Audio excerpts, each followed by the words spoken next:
How's it going, y'all? Hope you're doing well. Today I wanted to show you a really easy and fun skill that I think everybody should know how to do. This is a two-ply reverse twist cordage method, and it's going to result you in a cord that looks something like this, which is good for a variety of things. Ideally, you use a natural cordage. Here's milkweed, dogbane, agave fiber. Today, just out of ease, you can go and get yourself some butcher twine. You know, it's like $1 or $2 for, like, I don't know, 50 to 100 yards or something, and that'll last you forever. And to get started, you'll double the size project you want. As a quick aside, not only should you use twice the amounts, it depends on the project. You know, a necklace, you might want to measure and then do 3 or 4 times the amount. It's always best to make more than to get all the way done with your project and it barely fits, right? Because you're twisting up a lot of that length as you're making a cordage. So definitely go on, especially longer projects. Like, it's easier to eyeball it on a, you know, double it on a bracelet or something like that. But if you're going with a long piece of cordage, you need to triple or quadruple it. And what you're going to do is, once you get that size, so I'm working on a necklace on this one here, is you're going to find the middle of that, and then you're going to twist with one hand until it kinks up on itself. Once it kinks up on itself, we're going to pinch that. I'll show you that again. You twist until it kinks up on itself like that. That's going to be your start. I'm going to pinch there, and we're going to take one and twist it forward and then roll it back. And then we're going to move over to this next one. So I'm going to be slowly inching my fingers up here. So twist forward, take this other one underneath and pull back. So you twist forward, grab this one underneath here with these, twist back. Now you can reverse this and go the opposite direction and just reverse these steps and go clockwise instead of, I guess I'm doing kind of a counterclockwise here. It doesn't really matter. It will result in the same exact thing. I just find it more comfortable to do it this way. So I'm already started here. The tighter you roll, the finer your cord will be in the end.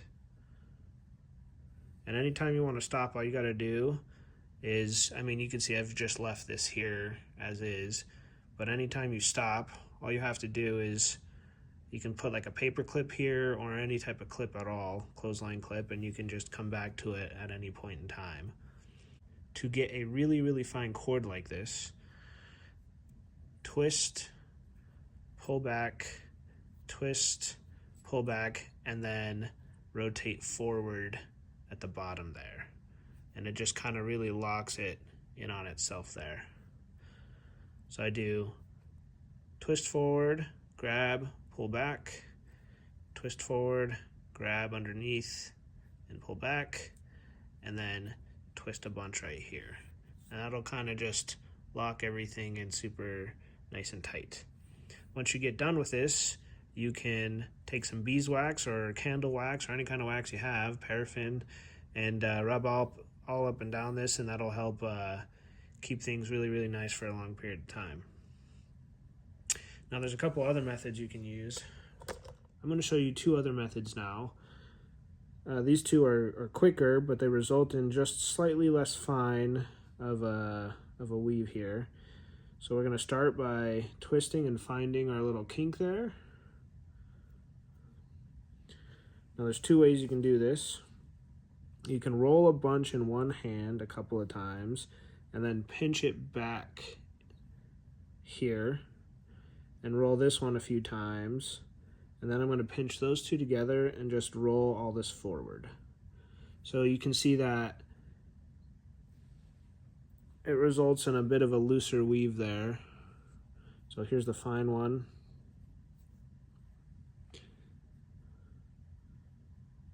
So if you have thicker cordage or material you're working with, you can use this method. It'll just be a little less fine overall. Now, another method is you take your leg, because cordage grabs real well onto your skin. Apologize about the thigh being in the video, but it really grabs better on up here. I'll show you. So you can roll that a bunch. I'm going to pinch it there, and I'll roll this one forward a bunch as well. And then, so you can get a lot more going at one time if you use this method. And I apologize about the, the white leg there. It just really works well.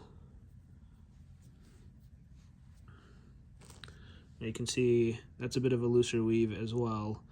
It works a lot better if you have a thicker cordage you're working on, and you don't need something that you're going to be wearing like a necklace, right? Because this is plenty strong for a lot of needs.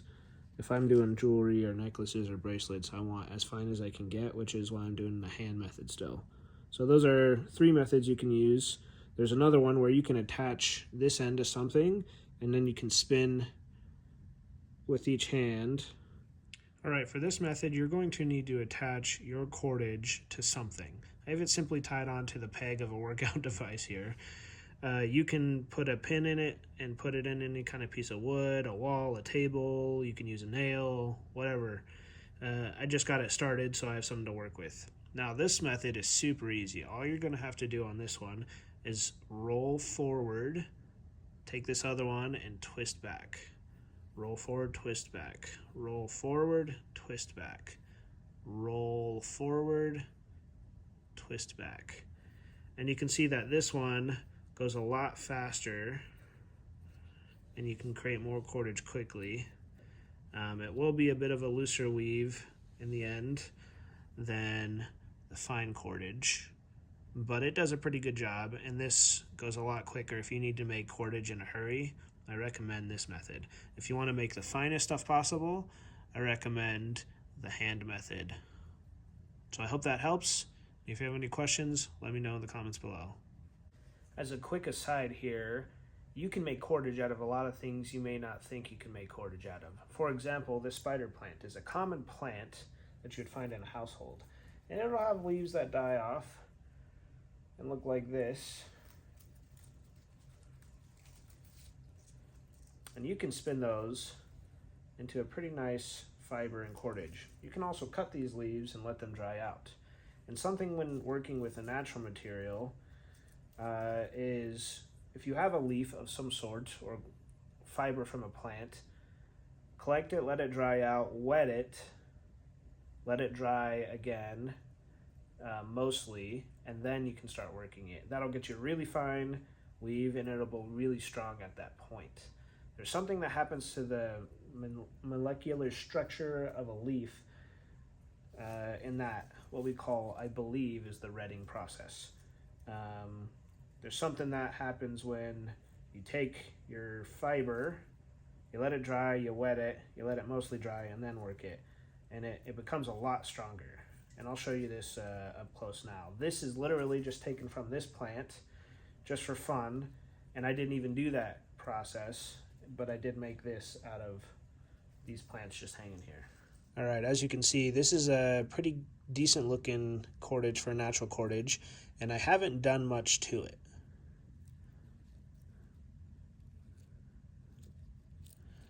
And there's one more step in this process, and that is how to splice in more material if you have and are working with natural cordage. You'd start the same. You start with that little kink, right? And then you keep going. Now there's 2 ways once you get to an end to splice in material. You can just simply lay in a piece and keep twisting, and then that'll lock itself in once you get a few down. Another method is you can create a U. So you just bend your material in half. You'll sit it right in the middle. And you want to twist that one really tight. And when you splice in a new piece, you want to be trying to match the thickness that is coming off the rest of your cord. No matter what, you're probably going to have a little bit of a bump there, right? when pieces come to an end, you can simply trim these off. At the end of making a cordage like this, you can take a lighter gently to it and just burn off all the little tag ends and just put it out real quick, and then finish it with a wax.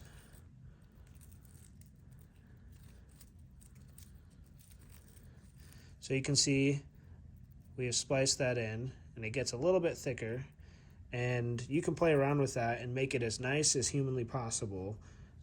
That's just a quick example for you there, is if you needed to splice in, if you're working with a natural material, and if you needed to splice in a new piece. And I'll do some separate videos on that, on how to do natural cordage in this method. I just wanted to throw this video in there as an aside, because sometimes when you have, you know, modern cordage, you can get pieces as long as your project needs to be already. And but when you're working with natural stuff, you'll be working with a lot shorter fibers, right? And like I said, I'll show you that in another video. All right, finished product here. I have a bracelet attached together with a fisherman's knot, which is a sliding knot that allows you to adjust it to whatever size you need. I'm going to show you real quick how to tie this knot. You're going to take one tag end, wrap it over your line, and do a simple overhand knot on itself. You're going to want the tag end facing away from your other end. And you're going to do the same thing on the other side. So you have one sliding knot there, and you're going to snug it up towards the end of your rope there. And I'm going to do the same thing with this other side. This cord's a little bit long to be doing this, but just for demonstration purposes. I'm going to pull that through. It's a simple overhand right on the other side. And then you're going to take your excess material and you would snug it up to just the end, and then you pull it tight. And now you have this adjustable sliding knot. This is great for necklaces, it's great for bracelets, or anything of the sort. It's also great for fishing if you're attaching two different types of lines together. But it's a pretty basic knot. It's just two overhands on either end coming off that same little middle piece there. So you create a loop, tie an overhand one side, then take the other tag end and tie an overhand on that.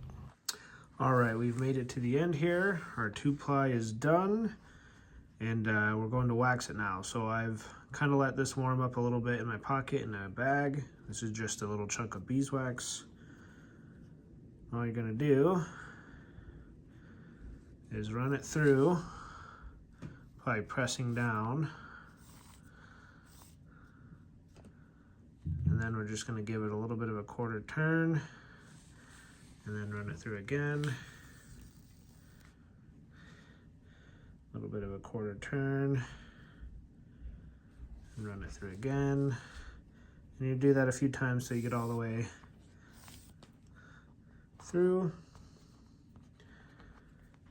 And then you'll have a little bit better weather protection and resistance. And hopefully it'll help last a little longer. And the last step after that is we're going to run it through our fingers tightly a couple of times to help that wax truly get heated up and melted in there into the fiber. And then you'll have a nice waxed cord. If you're interested in this, I highly recommend checking out my video on how to make the 4-ply round braid. It's a lot more decorative, a little bit more time consuming, but it is a lot thicker and more beautiful if you ask me. Thanks for joining me on this one. See you in the next one.